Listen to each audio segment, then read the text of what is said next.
Hello दोस्तों, मैं आपका दोस्त एडवोकेट सौरभ राज।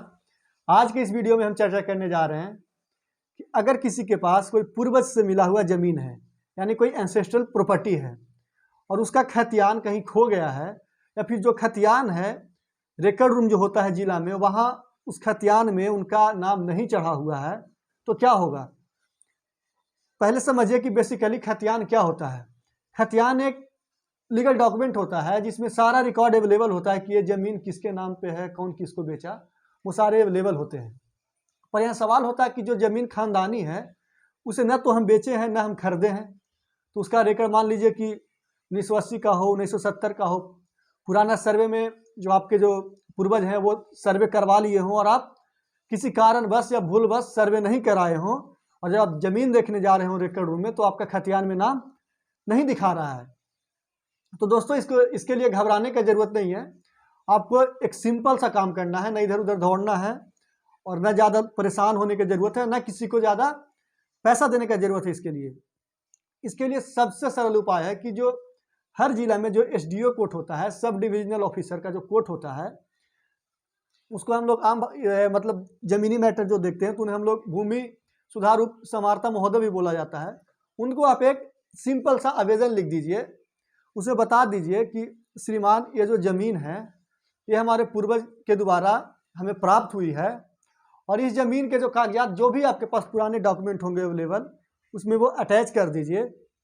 और मान लीजिए कि आपके दादा के नाम पर उसमें खतियान उपलब्ध है, और जब आप ज़मीन बेचने जाओगे तो वो तो खोजेगा या तो आपके पिताजी के नाम पे हो या फिर आपके नाम पे खतियान हो। तो वो लोग पुराने सर्वे में जो आपका मतलब पुराने जो पूर्वजों के किसी का अगर नाम उसमें है और आप चेंज करवाना चाहते हैं, अपने नाम पे लाना चाहते हैं, या फिर रिकॉर्ड रूम में है ही नहीं आपके पूर्वजों का नाम उसमें, और आप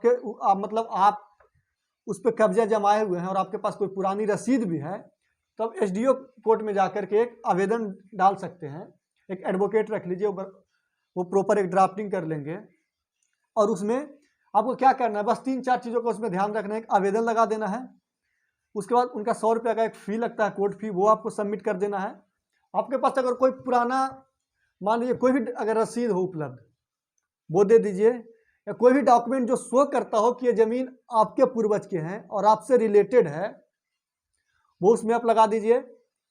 और तीसरा और सबसे महत्वपूर्ण जो वंशावली बनती है, जो कि सरपंच के द्वारा बनाया जाता है, कि आपको उसमें शो कर दिया जाए कि जैसे खतियान मान लीजिए कोई पूर्वज का नाम पे है, वो मतलब आपके 2-3 पीढ़ी ऊपर के हैं, तो वंशावली बना के एक शो कर दीजिए प्रॉपर चार्ट में कि देखो भैया ये जो पूर्वज का जो है वो मेरे दादा के दादाजी हैं, अब इनसे ज़मीन हमको आना चाहिए। तो वो आप एक प्रॉपर उसमें अटैच कर दीजिए।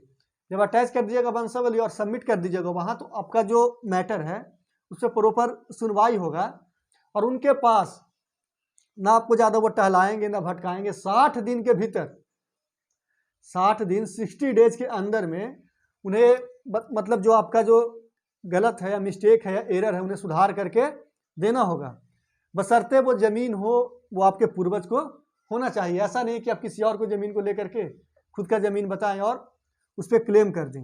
अगर वो आपका ज़मीन होगा तो 60 दिन के अंदर जो खतियान है वो आपके नाम पे ट्रांसफ़र कर दिया जाएगा। ये बहुत छोटा और मामूली प्रोसेस है। आज वही काम करके आ रहे थे कोर्ट से, तो सोचे कि लोगों को बता दे, लोगों को जागरूक कर दे कि ये अगर खतियान से नाम छूट गया है तो कैसे उस पर अपना नाम चढ़ाएं। थैंक यू दोस्तों।